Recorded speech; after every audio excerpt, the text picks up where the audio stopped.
Iz, ingatlah. Karena banyak orang yang lupa, maka disuruh Allah Subhanahu wa taala mengingatkan. Iz qalat imra'atu Imran, ingatlah ketika istri Imran. Nama suaminya Imran, nama istrinya Hanna. Ingatlah ketika istri Imran berkata, apa kata dia? Rabbi, ya Tuhanku, ya Rabb. Setiap orang mengatakan ya Rabb, maknanya tiga. Ya Rabb, wahai engkau yang menciptakan aku. Ya Rabb, wahai engkau yang mengatur hidupku. Ya Rabb, wahai engkau yang memberi aku rezeki. Makanya kalau hati kita sedang ragu tentang rezeki dan pengaturan, ada yang salah dengan hidup saya ini, kenapa seperti tidak diperhatikan Allah? Orang selalu berkata, ya Rabb, engkau yang menciptakan aku, engkau yang memberi aku rezeki, engkau yang mengatur hidup. Rabbi, ya Tuhanku, ya Rabb, ini sesungguhnya aku nazartu, bernazar. Inilah hukum asal boleh bernazar. Inni nazartu laka ma fi batni. Aku bernazar apa yang ada di perutku ini. Karena dia lama tidak punya anak, menikah. Dia bernazar, aku bernazar apa yang ada di perutku ini muharrara. Nanti kalau dia lahir, aku akan jadikan dia muharrar.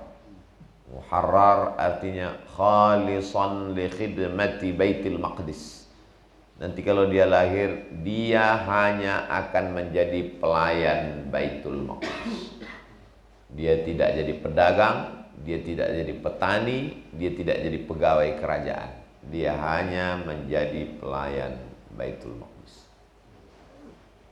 Rabbi inni nazartu laka ma fi batni muharrara fataqabbal minni innaka antas sami'ul alim. Engkau maha mendengar doaku dan engkau maha mengetahui nazarku. Terimalah ya Allah. Apa yang terjadi? Falamma wada'atha, ketika dia melahirkan anak itu, dikabulkan Allah nazarnya, dia mengandung dan punya anak. Setelah itu dia pun melahirkan. Falamma wada'atha qalat rabbi inni wada'tuha unsa. Ternyata anak yang lahir itu unsa. Kalau laki-laki, inna khalaqnakum min zakarin. Kalau perempuan, unsa. Ada satu laki, zakarin laki-laki, unsa perempuan. Ada satu lagi, khunsa. Khunsa laki-laki menyerupai perempuan.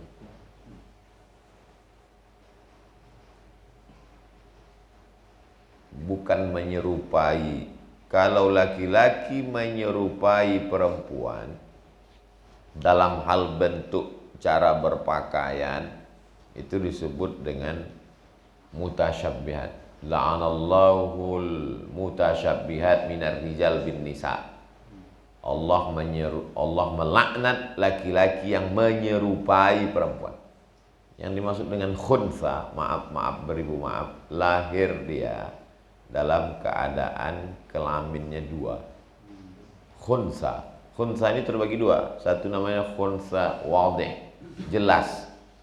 Yang satu namanya khunsa muskil. Bagaimana kalau terjadi? Tunggu sampai dia akil balik. Setelah akil balik, kalau ternyata dia mengalami menstruasi, maka diguntinglah kelebihan kelamin laki-lakinya. Tanya dokter, ini dokter kecenderungannya ini kemana? Dia lebih cenderung pada perempuan setelah melihat fisiknya dan secara psikologis. Maka digunting kelamin laki-laki. Kalau ternyata dia tidak menstruasi dan lebih condong kepada laki-laki, maka ditutuplah kelamin perempuannya. Dan itu terjadi di beberapa berita nasional. Ada satu namanya muskil. Ini yang sulit untuk menentukannya. Dia menstruasi dan dia ternyata lebih condong kepada laki-laki. Muskil, problem. Maka diputuskan oleh dokter yang paham tentang hal itu. Idza wusidal amru ila ghairi ahli fantaziris sa'ah. Kalau diserahkan kepada yang bukan ahlinya, tunggu kehancuran. Setelah ditanya kepada dokter, psikolog, diajak dia dialog, dia lebih condong kepada laki-laki. Maka diputuskan dia laki-laki. Adapun sudah jelas terlahir sebagai laki-laki, kelaminnya satu. Setelah itu dia ngomong tanpa ditanya, sebenarnya saya perempuan yang terjebak di tubuh laki-laki. Ini tidak ada hukum lain kecuali diasingkan, karena dia orang yang sakit secara psikologis. Di zaman Nabi pernah terjadi laki-laki pakai henna. Tak boleh laki-laki pakai henna, karena pakai henna itu ciri perempuan. Kata Nabi, kenapa ini pakai henna? Dia ini begini-begini, lebih cenderung. Kata Nabi, maka bawa dia ke Naqi. Kalau tempat kubur orang di Madinah, Baqi. Kalau titiknya naik ke atas, Naqi. Tempat dulu orang yang kena COVID itu di karantina kan. Orang yang begini ini juga mesti dikarantina karena dia sakit, karantina. Kalau hanya baru sekedar indikasi, tapi kalau sudah melakukan perbuatan umat Nabi Lut, man wajadtumuhu ya'malu amala qaumi Lut, kalau tertangkap melakukan perbuatan umat Nabi Lut, nama kampungnya Sadum, perbuatan orang itu Sadum, maka dinisbatkan ke Sadum, Sodomi. Faktulul fa'il wal maf'ul, kedua-duanya dihukum mati, hukum pancung. Nah, inilah cara memberantas LGBT itu sudah jelas. Tidak ada tawar-menawar. Kalau dilaksanakan hukum itu, selesai LGBT itu. Pancung kepalanya, sehat langsung insyaallah. Yang tertular itu sehat. Falamma wada'atha, ketika dia melahirkan anak, Rabbi inni wada'tuha unsa, ternyata saya melahirkan anak unsa, perempuan. Kenapa dia lapor? Karena yang menjadi pelayan Baitul Maqdis itu laki-laki, sedangkan anak yang dilahirkan perempuan. Walaisa dzakaru kal unsa, laki-laki enggak sama dengan perempuan. Wa inni sammaituha Maryam, aku beri nama anakku yang perempuan ini Maryam. Wa inni u'idzuha bika wa dzurriyyataha minasyaitonir rajim. Aku berdoa kepada Allah supaya dia dan anak cucunya dijauhkan dari syaitan. Itulah kenapa anak ini punya anak, Maryam ini berikutnya nanti akan punya anak laki-laki namanya Isa, dan anak itu tidak diganggu setan. Waktu lahirnya enggak nangis. Nabi Isa itu waktu lahir enggak nangis, karena setiap anak yang lahir itu nangis karena pusarnya ditusuk oleh setan. Nabi Isa tidak menangis karena tidak bisa ditusuk oleh setan. Kenapa? Karena doa dari Hannah. Doanya, inni u'idzuha bika wa dzurriyyataha minasyaitonir rajim. Itulah maka bagus doa itu dibaca oleh ibu hamil supaya anaknya tidak diganggu setan. Sebagaimana Allah menjaga Hannah, begitu jugalah Allah akan menjaga keturunannya. Itu namanya tawarruk, tayammun. Sebagaimana doa itu dulu dipanjatkan oleh Hannah sehingga Allah menjaga Maryam dan Isa, begitu jugalah diharapkan si ibu hamil itu akan terjaga janin anaknya oleh Allah Subhanahu wa taala. Wa inni u'idzuha bika wa dzurriyyataha minasyaitonir rajim fataqabbalaha rabbuha biqabulin hasanin. Allah Subhanahu wa taala menerima doa dari perempuan yang solihah bernama Hannah tadi, biqabulin hasanin. Itulah mengapa selesai doa biasanya qabul. Ini asal. Yang disebut qabul ini bid'ah, makna qabul itu selesai. Fataqabbalaha rabbuha biqabulin hasanin wa ambataha nabatan hasana. Tumbuhlah dia dengan pertumbuhan yang baik. Fakaffalaha Zakaria, dia diasuh oleh Zakaria. Maryam punya ayah namanya Imran. Imran ini meninggal waktu Maryam masih kecil. Lalu siapa yang mengasuhnya? Fakaffalaha Zakaria, dia diasuh oleh Zakaria. Zakaria ini siapa? Zakaria ya Nabi Zakaria. Nabi Zakaria punya istri. Imran punya istri. Istri Imran dengan istri Zakaria saudara kandung. Kalau di Sunda hubungan Zakaria dengan Imran ini apa? Apa namanya itu? Nggak tahu apa namanya. Nah, kalau di Jawa apa namanya itu? Haji Tono apa namanya itu? Haji Tono menikah dengan perempuan. Kemudian Mas Faiz nikah dengan perempuan. Perempuan ini adik kakak. Lalu kalian apa? Saudara Isat, saudara Ipar. Ikhtilaf ulama. Ada yang bilang misan, ada yang bilang ipar. Begitulah hubungan Zakaria, istri mereka adik. Ninggal Zakaria, ninggal Imran. Lalu siapa yang ngasuh? Semua mau ngasuh. Kenapa semua orang mau mengasuh Maryam? Karena karena Imran pendeta mulia, dihormati di Bani Israel. Akhirnya semua mau ngasuh. Kami yang ngasuh Maryam, kami yang ngasuh Maryam, kami yang ngasuh Maryam. Bagaimana caranya biar supaya selesai dari konflik ini? Wa ma kunta ladaihim idh yulquna aqlamahum ayyuhum yakfulu Maryam.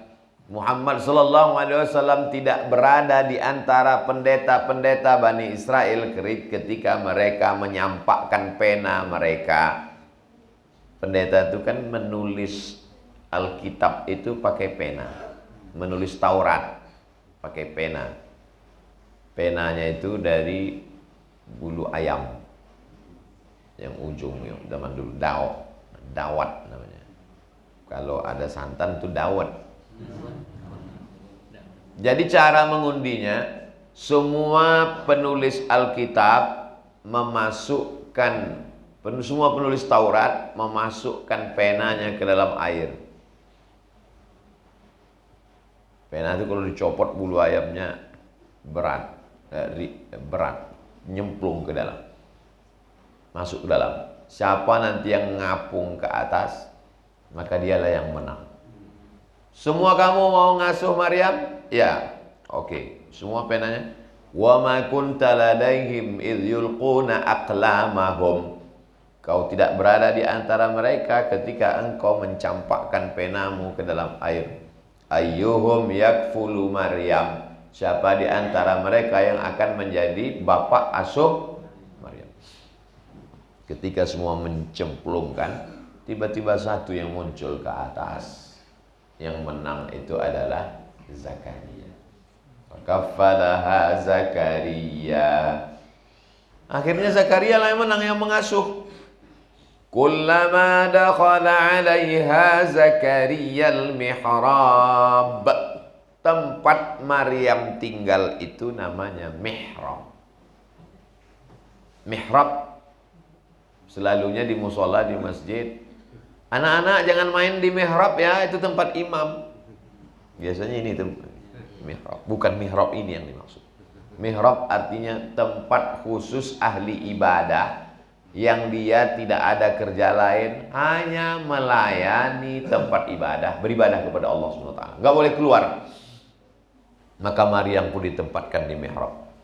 Kullama dakhala 'alaiha Zakaria. Setiap kali Zakaria datang mau ngontrol keponakannya. Ini kan ponakannya nih, ponakan istrinya. Wajada indaha rizqa. Dia lihat di dalam itu banyak rizqa. Apa arti rizqa? Rezeki.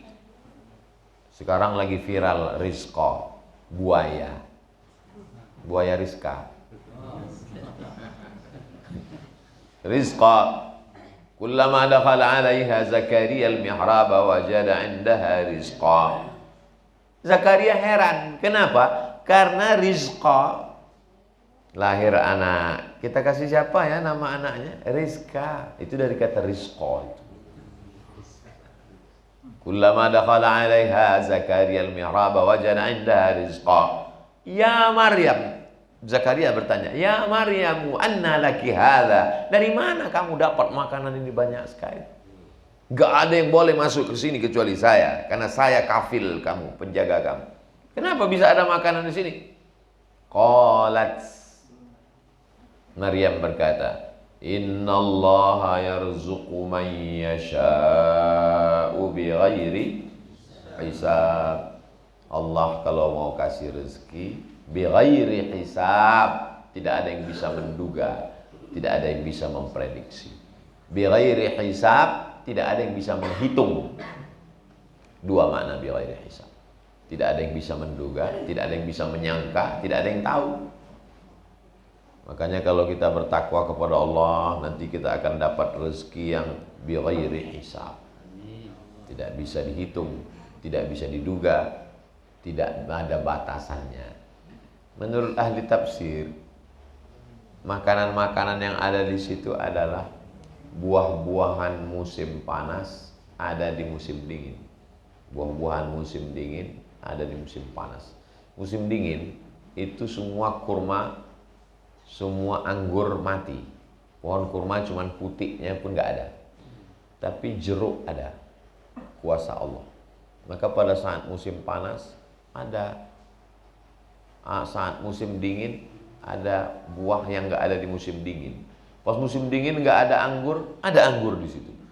Pas musim panas mestinya nggak ada buah yang musim panas, ada di situ. Makanya Zakaria heran. Bukan hanya sekedar makanan orang bisa ngantar, tapi yang di luar pun nggak ada, kok ada di situ. Makanya Zakaria nanya, "Ya Maryamu, anna laki hadza?" Kamu dapat dari mana? Qalat huwa min indillah. Ini yang ngasih Allah. Jadi Maryam itu sudah melihat tanda-tanda sejak dari kecil. Innallaha yarzuqu man yasha'u bighairi hisab. Apakah mungkin orang Islam menghina Maryam? Tak mungkin. Apakah mungkin seorang muslim melecehkan Nabi Isa? Tidak mungkin. Maka orang muslim memuliakan Maryam dan memuliakan Isa, tapi tidak sampai mengangkatnya menjadi Tuhan. Maryam tetap manusia dan Isa tetap manusia. Nabi Muhammad SAW datang menceritakan kisah sedetailnya, sampai ada satu surat khusus bernama surat Maryam. Tapi yang kita baca subuh ini bukan surat Maryam, tapi surat ayahnya Maryam, namanya Imran. Nama ibunya Hannah, keluarga kecil.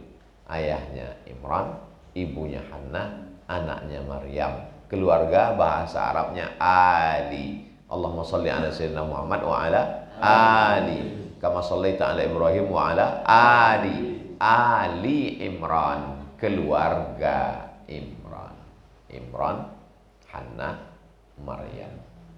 Kita disuguhkan dengan cerita keluarga Imran. Al-Fatihah, Al-Baqarah, Al-Imran. Begitulah Allah menempatkan cerita ini di awal, supaya kita tahu kedudukannya, supaya kita mengambil iktibar dari pelajaran. Itu yang dapat kita bahas pada subuh ini. Mudah-mudahan berkah. Ada yang ingin ditanyakan, kita bahas dalam tanya jawab. Terima kasih. Wassalamualaikum warahmatullahi wabarakatuh.